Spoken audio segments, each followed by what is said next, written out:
Bernard Garcia, président du MIH. Donc, tout d'abord, merci l'héberger Plateau TV Lazinat à la Maison des Consuls depuis toute cette journée. Nous sommes sur la deuxième édition de Mirepoix mais le couvert. Donc Mirepoix, une ville chère à Bernard Garcia. Eh oui. Et donc on va parler de restauration. Puisqu'on parle de gastronomie, on parle de circuit court. En quoi des manifestations de ce type-là contribuent-elles à révéler une certaine restauration en Ariège et sur Mirepoix? Elles contribuent à deux choses. D'une part, mettre en avant la valeur de la proximité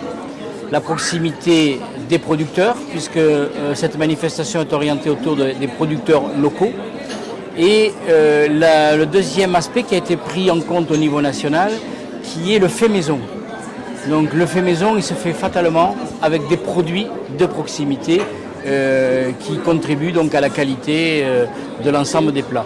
Et je crois qu'aujourd'hui, à l'heure d'une mondialisation exacerbée, au contraire, la proximité retrouve ses lettres de noblesse et sécurise également le consommateur sur ce qu'il déguste. Et ça contribue aussi à l'originalité, puisque de par la proximité, quand on va d'un endroit à un autre, on trouve fatalement des choses différentes.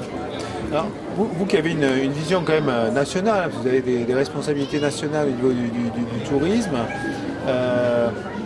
que peut-on dire de ce qui se passe sur Mirepoix, cette espèce d'expérience, puisqu'on est à 2 ans de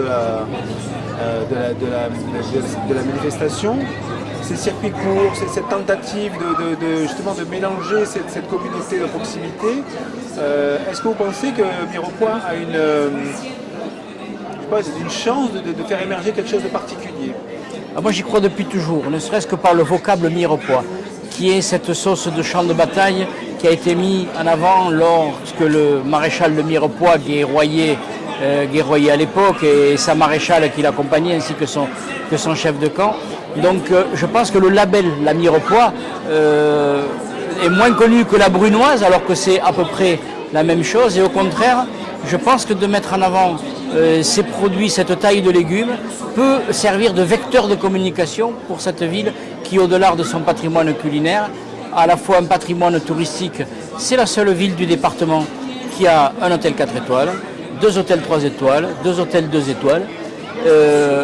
Pour une ville de 3500, même pas 3500 habitants, nous avons presque 30 points de restauration.